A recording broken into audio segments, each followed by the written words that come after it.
Look who came to see you. This is Look who came to see you. This is Anna came Charm. to see Charm. So I first met Charm when she was probably no more than 3 months old. Right. And she came to us in East Haddam, Connecticut. And she is part of the Premarin industry. That means her mother was involved in making Premarin. That's Premarin. That is pregnant mare's urine. So here's Charm. She caught my eye then.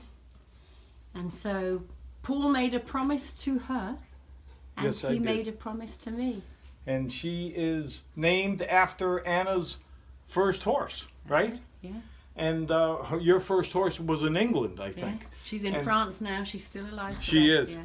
And she was named after Anna's first horse, and she's now 6 years old, Charm. And she rides absolutely tremendous. And we're waiting for her to turn gold. She hasn't turned gold yet, but I don't care if she ever turns gold. She is one of the nicest horses that I've ever had. And someday she'll probably end up in Colorado with Anna. But I just love her. She's a good girl, and she really is.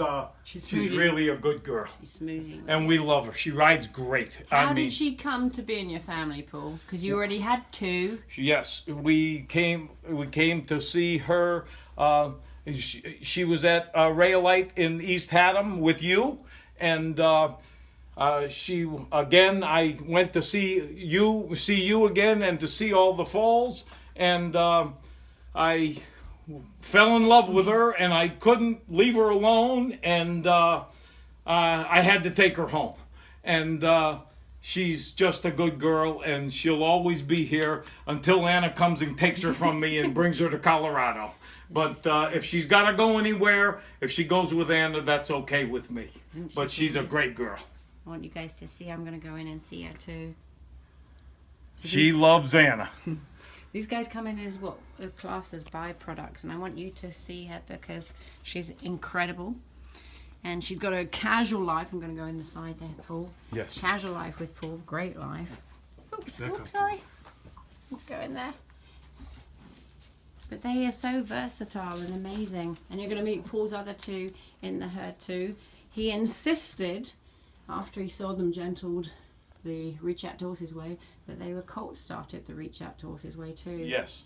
And that was really neat. So she's been put under saddle, and she's an absolutely adorable, adorable mare, right? Yes, you're going to kiss us? Good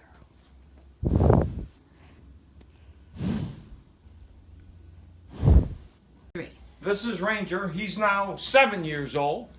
Wow. He was my first experience with Anna. We went to Rayolite Farm. We heard that Anna Twinney was coming to rescue and start these wild foals from we didn't know where. Was our first experience, and this guy, there's a YouTube deal that Anna made, and I think I was the first one, except for Anna, to touch this guy. As we'll see in a minute, he is probably one of the most beautiful horses I've ever seen in my life. I've been around horses my whole life, and Anna colt started him. She trained him, and we're riding him, and he is one of the most beautiful horses I've ever seen in my life. Here's something I want Paul to say. So he came to my clinic, and Paul was the greatest skeptic. Oh, I was probably... And there's a fun story behind this. I was probably the absolute worst critic. I didn't believe anything Anna was saying, and he brought his kids along to prove it. I was going to convince my daughter and my son that this lady was absolutely out of her mind. As Anna will tell you all someday, in about 3 days, I was totally mystified and completely understood and changed my whole way of thinking because of this lady. She's one of the most amazing people I've ever met in my life. And we see her once a year, and it's not enough. And I'm so glad that she comes to visit all of my horses and my family, and she's one of my most cherished friends. Thank you, Paul. He witnessed the time, he remembers it well, where I had said to people, everybody go to lunch, and I had apparently said to Paul, you can stay. Yes. And he witnessed something with a foal there that stayed with him forever. Do you want to share that? Oh, I sure would love to. I was a skeptic, a big skeptic, and I showed up after my initial meeting of Anna. Matter of fact, we hadn't even met. And I came back 4 days later because I was watching things that I didn't understand or would ever believe in. So I showed up on my way to a meeting and in a suit, and I'm watching Anna starting these foals, and she's teaching these students of hers. And I just am walking around because I'm very shy and reserved. And I'm walking around, and I see this one little paint filly who is giving one of her students a very, very, very rough time. And I'm concerned that this young student is in danger. And I'm kind of watching, and I'm hanging around. And all of a sudden, Anna calls a lunch break, and everybody leaves the arena. And I've been watching this blonde lady keeping an eye on this one student and this paint filly. And she sends everybody out of the arena, and I see her walking towards this little place where this filly is, and she turns to me. I didn't even know that she knew I was there, and she says, you can stay. And I looked, and she was pointing at me. And I said, oh, okay. And I'm thinking, she's going in there with that filly. I said, and she wants me to stick around so I can drag her out by her feet. And I thought that that's what's going to happen because this filly was real mean, real scared, and I thought she was going to hurt somebody. The student stayed. Anna went in the little paddock with the filly, and I stayed. And I saw the most amazing thing that I've ever seen in my life. I still really can't believe what I saw. In less than 20 minutes, this filly was not putting her ears back anymore. She was not spinning and turning her hind end towards Anna anymore. In less than 20 minutes, where this student couldn't get near this filly, couldn't get nearer. Anna had a halter on her, had a lead rope on the halter, and was walking her around the little paddock. And I was standing there rubbing my eyes because I didn't believe what I was seeing. And that was it. And I left the arena, got in my car, was an hour late from my meeting in Hartford, and I played this in my head the whole ride back to the meeting. And I got home that night, called my 2 children, and said, we're going to East Haddam, Connecticut Saturday to see this lady and to talk to her again. I've been wrong. I don't know what happened, but we're going to find out what happened. And that's when I came home with these 2, Ranger and Romeo. Just one more thing. Anna didn't name him Ranger. She named him something else, but I was allowed to change his name after a very, very long discussion, which I finally won one thing. I didn't name him Romeo either, but I lost this because his name is Romeo and Anna named him Romeo. He was Augustus, wasn't he? He was Augustus, right? Yeah. But he's not Augustus. His name is Romeo, and this is why she named him Romeo. And he is, though, isn't he? He's a lover. Oh, he is the lover. Everybody loves this guy. Everybody loves him. Everybody rides him. He is, now I'll open this stall door, and you'll see he is huge. This guy is a monster, but he is the biggest baby you've ever seen in your life. buckskin, that he's gold buckskin with black all over. He's marked like a gentleman, and he is a gentleman. Anybody can ride him. He's 7 years old. He's Ranger's brother, I call him. They are inseparable, and that's my fault. And don't tell Anna, because I didn't do the things right with this. But they are brothers. He is the kindest and the most gentle horse I've ever been around. I've given him to Jennifer, my daughter. Well, I didn't give her; she took him. But he is a gentleman.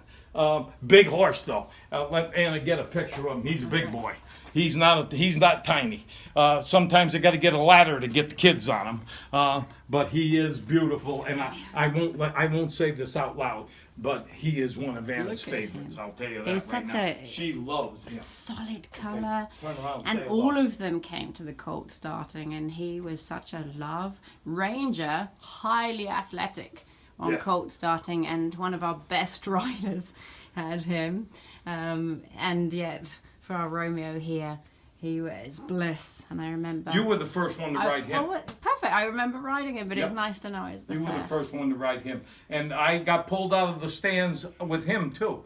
The last day of starting, you pulled me out of the stands and let me show him to the group.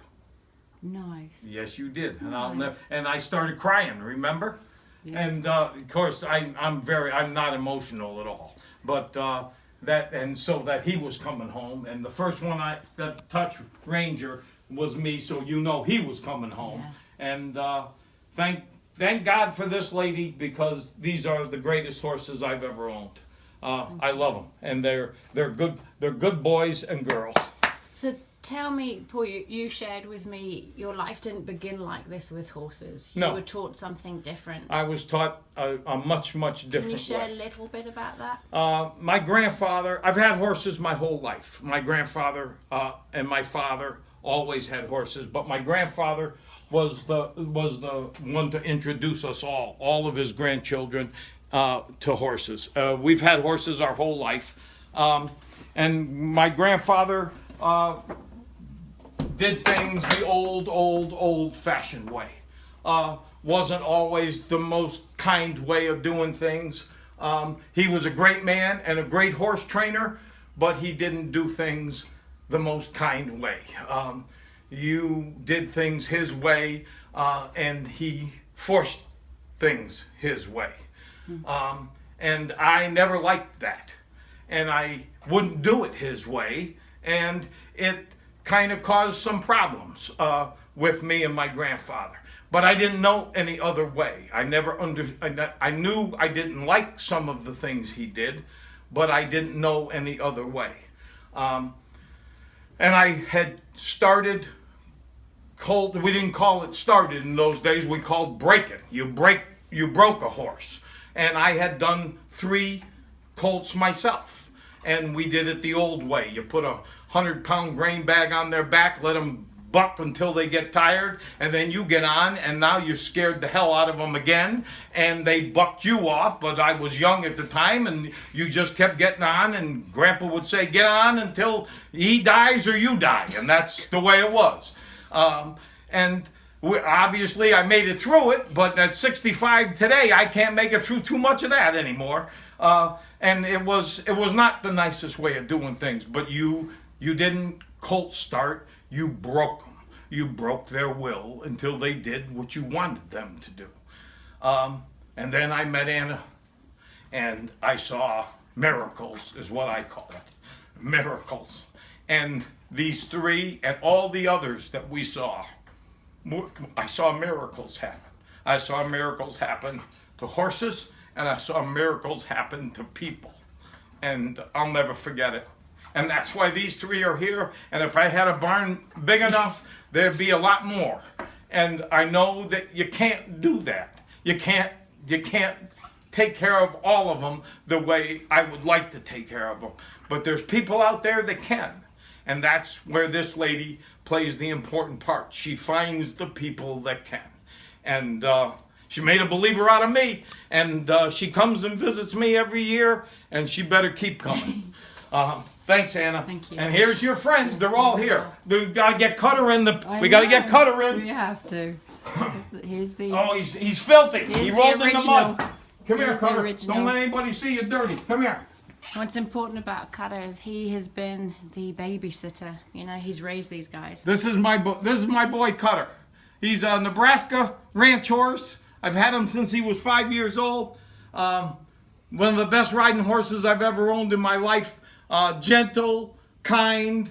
We can't do it without them, right? Can't do him with Yeah, they've got to help raise them. He's a good boy. He's taught the two geldings everything. Yeah. He ponied them. He's done everything with them, and they're very fond of him. And there she is. There's Charm. She's named right.